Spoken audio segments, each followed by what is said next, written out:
Pag binili ito. Ang lakas ng jokes. T8. Yung walang Disneyland for today's video. Late upload to guys sa mga basher ko. Pakibasa na lang po. May date na po yan. So, ang lakas ng hangin guys. Sobra. As in oh. My goodness. Ito pa lang. Parating pa lang. Parang ngayon mo pa lang mararamdaman yung hangin. Oh, ang lakas oh. See. Napakalit pa ng halian. So, yan nga guys, Disneyland sana yung target namin today, pero yan yung nangyari dahil may typhoon. Yan yung 4th day nila guys. So, kinain namin yung mga binili namin kahapon. Yan. Then, trinay nila to guys, yung yogurt na may mga oatmeal.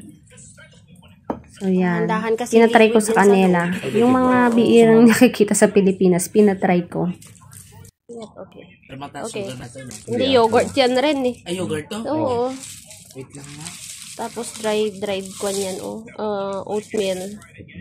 Kaya nga sa pang good siya sa mga bata. Nalaglagan naman yung iba lang. May nalaglagan eh.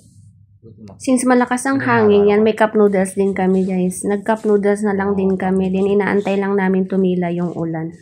Kakasad guys, pero wala tayong magagawa. Unpredictable ang weather, so hindi kami nakalabas the whole day. Mekos. Dahil magbagyo, mekos. Yung asawa ko guys, nag-mekos na lang din. So kung ano na lang yung panagagawa namin, in-enjoy na lang namin yung buong araw. That's it. Thank you!